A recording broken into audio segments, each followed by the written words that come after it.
Bismillahirrahmanirrahim. Rasulullah sallallahu alaihi wasallam bersabda, kullu amrin dzibalin la yubtada'u fihi bi bismillahirrahmanirrahim fahuwa abtaru ay qalilul barakah au qillatul barakah. Segala sesuatu yang baik yang tidak dimulai dengan bismillahirrahmanirrahim fahuwa abtaru, maka sesuatu itu sedikit barokahnya.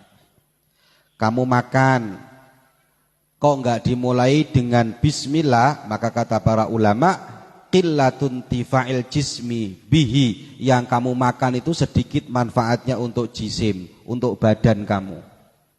Maka hendaklah segala sesuatu itu dimulai dengan bismillahirrahmanirrahim. Lah kemudian apakah segala sesuatu sunnah dimulai dengan bismillah?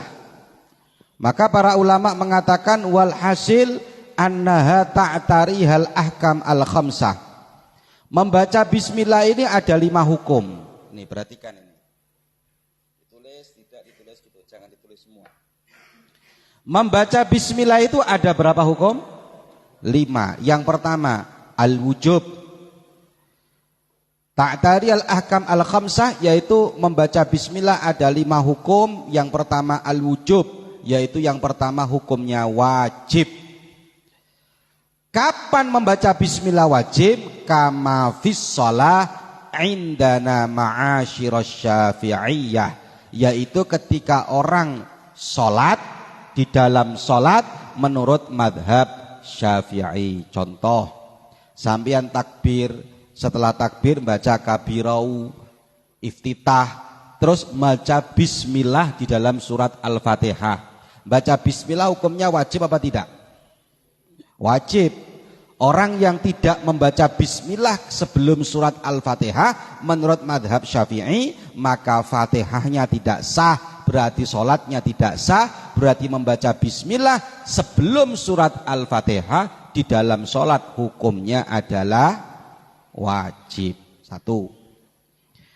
Nomor 2 wal istihbabi ainan. Yang kedua adalah sunnah yang individu. Ada istihbab ainan, ada istihbab kifayatan. Nih perhatikan. Istihbab ainan itu seperti apa? Sunnah individu, contoh kama fil wudu wal ghusl, yaitu seperti orang berwudu dan orang yang mandi. Contoh nih ya, nih perhatikan ini. Apin, akbar, hafid, wudu di jeding besar bareng-bareng. Walaupun bersama-sama wudunya, tetap sunnah sendiri-sendiri membaca bismillah. Sebelum wudu itu loh. Ya, sebelum wudu membaca bismillahirrahmanirrahim. Hafid, apin, akbar mandi bareng di sungai. Tetap dianjurkan setiap individu membaca bismillah per orangnya. Bukan karena wudunya bareng kemudian yang sunnah baca bismillah 1 orang. Tidak. Kenapa? Karena bismillah dalam wudu, bismillah dalam mandi itu sunnah individu, semuanya dianjurkan untuk membaca bismillah. Namanya apa? Istihbab ainan. Apa? Istihbab ainan, sunnah yang individu. Ada yang istihbab kifayatan. Kifayatan itu maksudnya sunnah tapi cukup 1. Gak harus semuanya melakukan. Contoh kayak gini lah kamu ya. Fardu kifayah, ada fardu ain, ada fardu kifayah. Sholat duhur fardu ain, maka semua wajib melakukan sholat.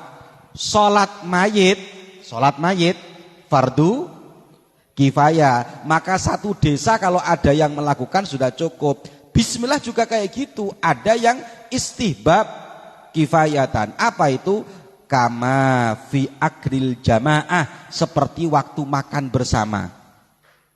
Kamu makan kan biasanya anak ini pakai nampan, ya, pakai nampan yang makan orang 5, yang baca bismillah 1 sudah cukup. Bismillahirrahmanirrahim. Yang makan orang 5, yang baca bismillah orang 1. Itu namanya sunnah kifayah. Atau ini agak jorok ya, tapi harus disampaikan. Suami istri mau hubungan, ya, artis perindapan sama dia punya istri, ya, terus dia punya istri mau hubungan suami istri. Apakah dua-duanya baca bismillah bareng-bareng? Bismillah. Ya. Ternyata di sini namanya sunnah kifayah. Apa sunnah kifayah? Salah satunya sudah cukup. Ngomong, aku apa awakmu dik sing maca bismillah. Kamu dah Mas, ya wis. Bismillah. Hafid maca bismillah, istrinya cuman diem tok. Cukup. Atau istrinya yang baca bismillah, Hafid yang nyerang. Ya. Hukumnya juga boleh. Kenapa? Karena bismillah ketika hubungan itu termasuk sunnah apa? Sunnah kifayah. Kemudian di sini kama fi jima'i zaujaini fatakfi tasmiyatu ahadihima. Salah satunya cukup membaca bismillah. Wat tahrim dan haram hukumnya fil muharram adzati. Haram di dalam segala sesuatu yang haram tapi yang dzatiyah. Ini bedakan. Ada yang dzatiyatul haram, ada yang aridil haram. Yang haram baca bismillah itu adalah pekerjaannya yang haram. Bukan sesuatu itu menjadi haram karena hal lain. Contoh nih perhatikan ini. Coba lihatnya sini saya. Yang haram apa? Mencuri haram enggak? Haram. Kamu bawa yang namanya batu mencuri mangganya tetangga. Langsung. Adit ngotem melempar apa? Mangga. Bismillahirrahmanirrahim. Hukum baca bismillahnya karena melakukan sesuatu yang haram. Paham? Ada yang haram tapi bukan sesuatunya menjadi haram karena hal yang lain. Namanya haram li aridi. Contoh. Nih perhatikan nih. Wudu hukumnya tidak haram kan? Wudu hukumnya boleh. Bahkan bisa wajib kalau untuk melakukan sholat. Tapi kamu wudunya pakai air curian. Hukum baca bismillahnya tetap sunnah. Karena haramnya bukan dzatiyah, tapi haramnya aridiyah. Sesuatu hal yang lain. Contohlah gampang-gampangan ini. Kalau di sini dicontohkan yang haram mencuri atau zina. Orang mencuri itu kan yang haram mencurinya. Tapi kalau wudunya enggak apa-apa. Tapi karena dia pakainya air gosopan atau air curian, maka menjadi haram. Wudunya haram enggak? Enggak haram. Tapi karena dia pakai air miliknya temannya, menjadi wudu yang haram gara-gara air. Maka tetap dianjurkan membaca bismillah. Yang haram tidak boleh baca bismillah, itu kalau haram dzatiyah, bukan haram aridiyah. Paham enggak Sam? Sam, paham? Nah, ya, ingat. Ada haram yang dzatiyah, contohnya mencuri tadi, atau begini. Zina haram enggak? Haram, jelas. Haramnya zina ya karena zina itu sendiri sudah diharamkan. Minum arak haram enggak? Karena minum araknya yang haram memang sudah. Sebelum minum arak dia ngomong bismillah, kurang ajari. Tapi kalau dia wudu dengan air yang gosopan, wudunya aslinya boleh. Penyebab gak bolehnya karena dia pakai air yang tidak halal. Maka namanya kalau yang wudu itu disebut dengan Haram yang aridi. Haram karena ada penyebab lain. Itu. Ini dipikir nanti ya. Wal karaha fil makruh, dan makruh di dalam perbuatan yang makruh adzati. Adzati, contoh. Sama dengan haram ini ya. Jadi ada makruh dzatiyah, ada makruh aridiyah. Makruh dzatiyah seperti apa? Nih perhatikan. Ini agak roso di sini contohnya, tapi ya harus disampaikan. Apa di sini? Contohnya yang makruh dzatiyah kan nazar li farji zaujatihi, seperti melihat kemaluan istrinya. Kok yo ono contoh kayak gini. HP sudah nikah, pengen tahu punyanya istrinya kayak apa, dibuka dengan membaca bismillah. Kok yo ono ya contoh kayak gini. Ya. Bismillahirrahmanirrahim, nawaitu lihat sesuatu. Dibuka sama si Hafid, set astagfirullah. Bismillah si Hafid melihat sesuatu itu, melihat kemaluannya perempuan itu, mohon maaf, hukumnya bukan haram, tapi hukumnya makruh. Melihat istrinya sendiri loh ya, bukan miliknya orang. Melihat istrinya sendiri hukumnya makruh. Kata guru saya, jangan lihat kayak gitu. Kenapa kalau lihat kayak gitu? Maka akan menyebabkan peteng di mukanya. Gampang peteng. Ya, ojo gampangan. Besok kamu kalau sudah punya istri, ojo seneng lihat kayak gitu. Astagfirullahaladzim. Melihat hukumnya gimana? Makruh. Kok membuka dengan membaca bismillah, hukumnya menjadi bismillahnya makruh. Karena dzatiyah melihatnya sudah makruh. Ada yang bukan dzatiyah tapi aridi, baru datang. Makruhnya baru datang. Makan pete atau makan apa? Jengkol. Makan jengkol hukumnya apa? Makruh. Kenapa? Karena apa? Makan jengkol itu membuat bau mulut. Kalau di sini basol, bawang. Makan bawang itu hukumnya makruh. Saya tanya sama kamu, yang makruh bawangnya apa makannya? Bawangnya. Makannya hukumnya boleh. Apalagi diniati nanti malam buat ibadah, menjadi makan yang istimewa. Makannya enggak apa-apa. Tapi karena yang dimakan bawang menjadi makannya. Makan walaupun yang dimakan jengkol tetap dianjurkan untuk membaca. Karena makruhnya bukan makruh dzatiyah, tapi makruh aridin, sesuatu yang baru datang. Paham ya? Paham gak ya? Ya. Ini keterangan sejelas ini gak paham ya kenemenen. Ini perlu disampaikan ke masyarakat. Yang ketiga, yang terakhir, yang kelima, hukumnya mubah. Apa yang mubah?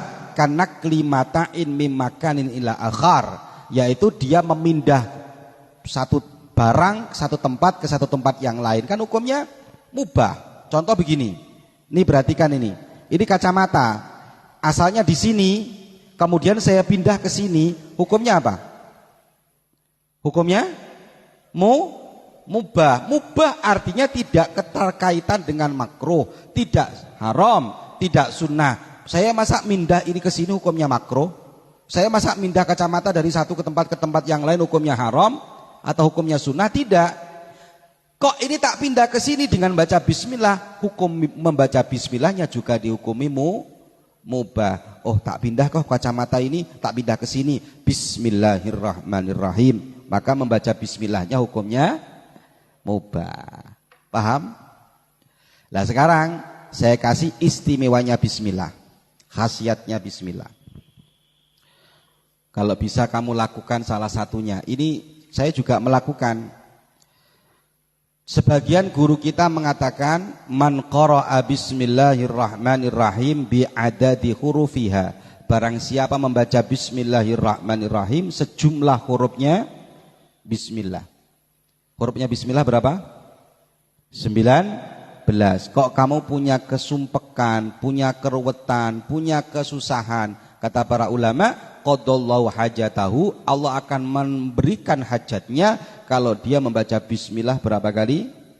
19 kali. Karena 19 kali untuk membaca bismillah, bismillah karena hurufnya 19.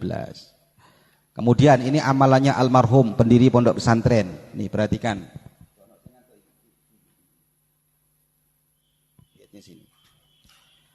Ada dawuh dalam kitab Khazinatul Asrar.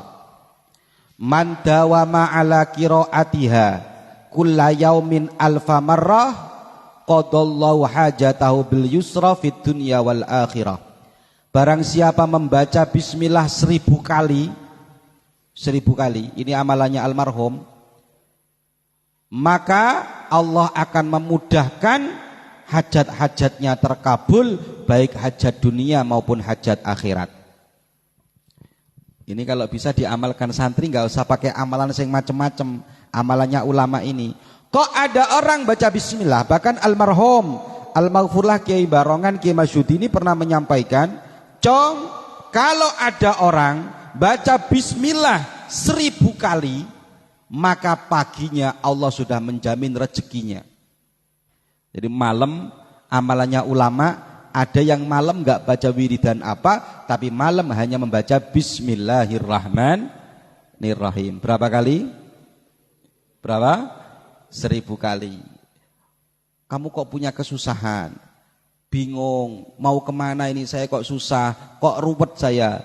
Oh, kita punya amalan, baca bismillah 1000 kali, bil yusra, akan dimudahkan, qadallah, Allah akan memudahkan untuk kepada dia hajat-hajatnya dia, bid dunya wal akhirah, mau hajat dunia maupun hajat akhirat. Ini sekarang yang ringan. Nih, ini yang ngantuk-ngantuk ini. Nih. Lihat sini. Ini yang ringan sekarang nih. Coba yang ini dilakukan. Apa? Kalau dalam kitab Kasyifatus saja yang saya ngaji dengan anak-anak pengurus, itu ada keterangan idza talaha indan naum. Kalau ada orang mau tidur baca bismillah. Kamu kok merasa takut? Kan ada ya orang khawatir mau tidur gelisah. Ini ada orang penyakit kayak gini. Idza talaha indan naum, kalau ada orang mau tidur baca bismillah, ihda wa ishrina marrah, sebanyak ihda 1 wa isrina 20. Berapa? 21. Aminatil kalailah, maka Allah akan memberikan keamanan, keselamatan bagi orang tersebut di malam itu minasyaiton, dari gangguan setan. Insya Allah dijauhkan daripada gangguan setan, sihir dan lain sebagainya. Wa amina baitahu minas sariqah, dan Allah akan memberikan aman, selamat daripada pencurian. Di rumah kamu kok ono pencurian, baik itu yang nyuri cetak celeng ataupun cetak gundul. Loh, karena kan ada toh. Saya kemarin diundang orang loh ya. Orangnya sampai mohon maaf sampai enggak punya. Sampai dia punya anak 2 sudah besar-besar, baru dia bisa mengakekai anaknya. Saya tanya, mohon maaf Gus, saya baru kuat akekah anak saya sudah umur 22 tahun. Kenapa Pak? Saya ini setiap kerja, uang saya taruh, hilang. Sudah dikumpulkan, hilang. Dan yang nyuri enggak jelas. Akhirnya dibacakan bismillah. Setiap mau tidur, dibacakan bismillah 21 kali. Aman. Alhamdulillah sudah bisa mengumpulkan uang. Sekarang sudah mengakekai anaknya. 2 hari yang lalu dia ngundang saya untuk ngisi acara akekah putranya. Ayo coba, kamu besok akan ditanya orang kalau sudah pulang, Ustadz soba-soba, gimana nih Ustadz soba-soba, rumah saya kok sering kemalingan, bacakan bismillah 21 kali setiap pojok rumah. Wih, ngeri soba-soba. Kamu mau tidur, baca bismillah 21 kali. Amina baitahu minas sariqah. Wa amina min fautil fuj'ah. Dan dia akan dijauhkan daripada mati mendadak. Dijauhkan daripada mati mendadak. Iya. Kamu takut malam itu, ya Allah, saya takut mati ya Allah, saya takut ini ya Allah. Lah, kalau kamu takut mati seperti itu, Allah ngasih jaminan siapa yang baca bismillah 21 kali, maka Allah akan memberikan keselamatan dia daripada meninggal mendadak. Bahkan dikatakan para ulama, wa ghairi dzalika minal baliyat, dan Allah menjauhkan dari dirinya segala sesuatu musibah-musibah yang akan menimpa kalau dia membaca bismillah berapa kali? 21 kali. Makanya saya biasanya, ini perhatikan, saya ini kalau ada orang datang ke sini kok sakit anaknya, ndak sembuh-sembuh, gini dan itu, ini dan itu, biasanya ibunya saya panggil, karena doa yang mustajab itu dari ibunya. Bu, bacakan bismillah Bu. Berapa kali Gus? 21 kali. Saya malah dapat amalannya yang tadi ya 19 kali ya betul. Tapi saya yang mutasil dari orang tua itu yang 21 kali. Yang mutasil dari almarhum Kiai Barongan itu 21 kali. Bismillah 21 kali. Alhamdulillah. Kemarin ada orang anaknya enggak lahir-lahir. Maksudnya di dalam perut bayinya. Wes ngeden-ngeden enggak metu-metu. Enggak metu. Masuk meneh anake. Gitu. Sudah mau keluar cetaknya, balik meneh anake. Anak yo apa iki rek? Kok maju mundur. Akhirnya bapaknya minta air ke saya, ibunya masih ada. Ada. Nih, Bu, saya kasih air, saya doai, tapi saya minta tolong nyampe di rumah bacakan ibunya suruh baca bismillah 21 kali. Bismillahirrahmanirrahim. Alhamdulillah. Bukan karena saya yang hebat, karena ibunya yang hebat. Kalau doanya kita dengan doanya ibunya lebih mujarab doanya ibu. Makanya kadang-kadang kita minta doa ulama-ulama tapi kita lupa tidak minta doa kepada ibu kita. Ibu yang baca bismillahirrahmanirrahim. Saya cuma ngasih tahu ilmunya, yang praktek ibunya. Alhamdulillah, setengah jam lahir anaknya. Nah ini kadang-kadang kita kayak gini. Ya. Jadi bismillah itu luar biasa. Ini kalau disampaikan manfaatnya bismillah enggak terhitung. Waktu bismillah turun itu loh. Turun pertama kali ke Kanjeng Nabi, dari hebatnya bismillah sampai Kanjeng Nabi tanya ke malaikat Jibril, "Ya Jibril, ini bismillah ini hanya untukku tak?" Sampai Kanjeng Nabi menyangka bismillah itu hanya untuk Kanjeng Nabi tok, saking hebatnya bismillah. Lalu malaikat Jibril mengatakan, "Hiyalaka wali ummatika." Itu untukmu dan untuk umatmu. Tidak hanya untuk Kanjeng Nabi, tapi juga untuk umatnya Kanjeng Nabi. Alhamdulillah kita punya bismillah. Jadi wiridan terbaik itu apa? Bismillah. Makanya di sini ono wiridan bismillahirrahmanirrahim. Malam Jumat kita baca bismillahirrahmanirrahim 1000 kali. Bismillah. Itu istimewanya bismillah. Al-Fatihah. Bismillahirrahmanirrahim.